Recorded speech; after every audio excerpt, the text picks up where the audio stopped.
कि ब्रह्मचर्य नाम की कोई चीज है। विवाह के पहले तक ब्रह्मचारी रहिए। कारण ये है कि पहले क्या होता था, विवाह के पहले तक आप ब्रह्मचर्य का पालन करते थे। जो अपने अंदर का जो तेज था, जिसे वीर्य कहते हैं, उसे आप संभाल के रखते थे। अब जब आपने पहले ही अपना पानी की तरह नाना प्रकार बार बार अपने तेज को समाप्त किया,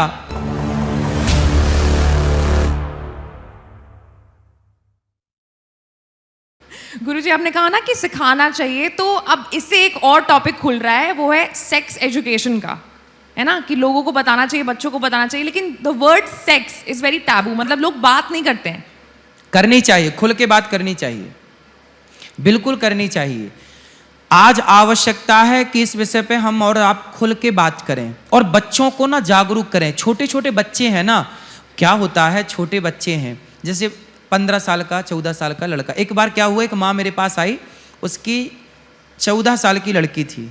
माँ बोली, महाराज जी मेरी लड़की को ना प्यार हो गया है, समझाओ। ये शायद वायरल भी है। 14 साल की लड़की थी। मैंने उसको बुलाया, मैंने माँ से कहा तुम दूर बैठो, मैं इससे बात करूंगा, क्योंकि माँ होगी तो वो बता ना पाएगी। मैंने कहा बेटा तुम जिससे प्यार करती हो वो कितने साल का है? बोले वो 15 साल का है। मैंने कहा तुम 14 साल की हो, वो 15 साल का है, तुम प्यार करती हो? क्या प्यार करती हो, क्या करती हो? बोले वो हमें छूता है, हम उसे छूते हैं। क्या है जानते हैं, ये जो एज है, ये जो आयु है, इस एज में जब आप पहुंचते हैं ना, तो आपको कोई टच करे ना तो एक अलग प्रकार का शरीर एक अलग रिएक्ट करता है, सेंसेशन होता है ना। तो वो बच्चों को समझाना चाहिए कि बेटा ये सब कैसे करना है, कब करना है, इसकी क्या एज होनी चाहिए।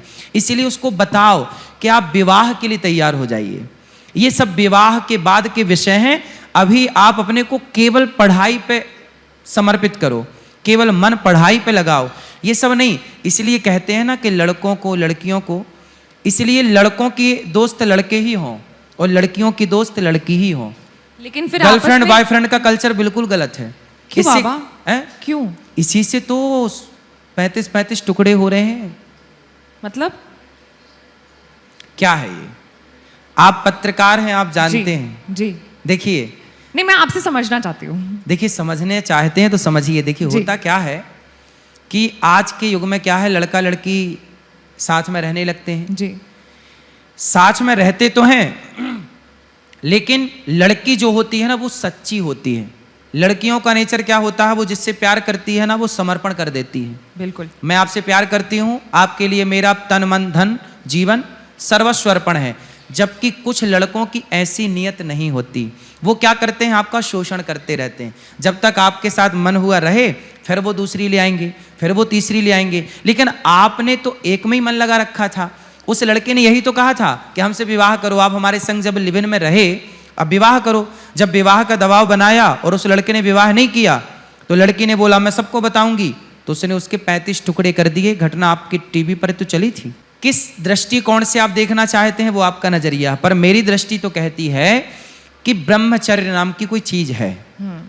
हमारे यहाँ 4 आश्रम हैं, ब्रह्मचर्य, गृहस्थ, वानप्रस्थ, सन्यास।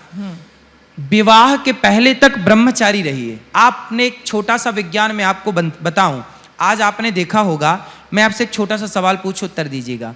आज के 50 साल पहले जो बच्चे पैदा होते थे जी, और आज जो बच्चे पैदा होते हैं, आप बताइए कि कौन से बच्चे आज के या 50 साल पहले के मजबूत कौन बच्चे थे, स्ट्रांग कौन था? आपसे सवाल है। मैं तो अभी मानती हूँ कि हर बच्चा ही स्ट्रांग होता है। अब मैं इसमें क्या हर बोलूं? बच्चा स्ट्रांग होता है, तो आज के बच्चों को चश्मा क्यों लगता है? नहीं, चश्मा पहले के बच्चों को भी लगता था। नहीं अगर लगता चश्मा था। नहीं लगता होगा तो कोई दूसरी पहले प्रॉब्लम के होगी। बच्चों को, पहले के बच्चे ज्यादा स्ट्रांग थे। पहले के बच्चे आज के बच्चों से ज्यादा मेधावी थे। स्वामी विवेकानंद जी जैसे, महाराणा प्रताप शिवाजी जैसे और झांसी की रानी जैसे लोग आज कहाँ हो रहे हैं? ये पहले ही थे ना। क्यों ऐसा क्यों है कि पहले के बच्चे ज्यादा मजबूत थे, आज के बच्चे बिल्कुल कमजोर हैं, खोखले हैं? कारण मैं वही कारण तक मैं आपको ले जाऊं। कारण ये है कि पहले क्या होता था, विवाह के पहले तक आप ब्रह्मचर्य का पालन करते थे। जो अपने अंदर का जो तेज था, जिसे वीर्य कहते हैं, उसे आप संभाल के रखते थे। और जब आपके अंदर तेज था, ब्रह्मचर्य की शक्ति थी, जब आप विवाह करते थे तो आपकी पूरी एनर्जी एक नारी के गर्भ में प्रवेश करती थी और वो नारी उस तेज से गर्भाधान करती थी, गर्भवती होती थी। तो पूरी एनर्जी के साथ जब वो पूरी शक्ति उस नारी के भीतर प्रवेश करती है तो वो नारी के अंदर वो 9 महीने बच्चा तैयार होता है। उस शक्तिशाली वीर्य से एक शक्तिशाली संतान का निर्माण होता है, जो मेधावी होगी, बुद्धिमान होगी, शारीरिक शक्ति भी होगी। अब जब आपने पहले ही अपना पानी की तरह नाना प्रकार बार बार अपने तेज को समाप्त किया तो अब आपकी शक्ति तो खत्म हो गई। किसानों को आपने देखा होगा, खेत में फसल बोने के पहले वो अच्छे बीज का चयन करते हैं, जितना अच्छा बीज होगा उतनी अच्छी फसल होगी।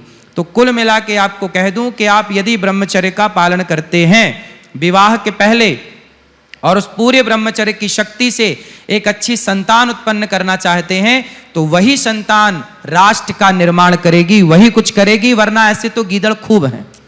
बाबा बात ऐसी है ना कि पहले के समय में क्या होता था कि डायरेक्ट शादी होती थी। अब जो लड़के लड़कियां हैं ना वो चाहते हैं कि पहले लड़के के साथ रह ले, लड़की के साथ रह ले, देख ले कंपैटिबिलिटी है कि नहीं है, साथ गुजारा हो सकता है कि नहीं हो सकता है, उसके बाद फिर शादी करने का वो सोचते हैं। तो ये गलत है ना, हम सही दिशा में तो ले जाना चाहते हैं आपको, आप तो गलत जा रहे हैं। डिवोर्स रेट्स भी आजकल बहुत बढ़ रहे हैं। डिवोर्स इसलिए बढ़ रहे हैं क्योंकि शादी के पहले 10 लोगों से चक्कर था। अब जब 17 जगह मुंह मारोगे तो डिवोर्स तो होगा। अभी तो बिल गेट्स की पत्नी ने डिवोर्स दे दिया, इतना बड़ा आदमी है बिल गेट्स, पर बिल गेट्स की पत्नी ने 27 साल बाद अपने पति को तलाक दे दिया। मैं आप देखो, आप नारी हो जी, मैं आपके अधिकार और आपके पक्ष की बात करता हूं जी। एक स्त्री है जो कभी अपने पति को शेयर नहीं करना चाहती। चाहती हैं आप? नहीं नहीं। एक नारी है जो कभी सब कुछ सहन कर सकती है। आपका पति गरीब है चलेगा, आपका पति सांवला है चलेगा, आपका पति कैसा भी है चलेगा, पर चरित्र आप चाहेंगे कि मेरे पति का स्ट्रांग हो, बिल्कुल, है ना। इसलिए हमारे यहाँ चरित्र की बात होती है, इसलिए हमारे यहाँ राम की पूजा होती है, क्योंकि राम जैसा चरित्र केवल राम के पास है। राम चरित्र सुनबे को रसिया, राम लखन सीता मन, वो केवल मेरे से प्यार करे, पराई स्त्री को कभी स्पर्श ना करे। तो जब आप ऐसा पति चाहती हैं तो खुद अपने आप को क्यों परोसती हैं शादी के पहले किसी दूसरे पुरुष को? नाम समृद्धि है।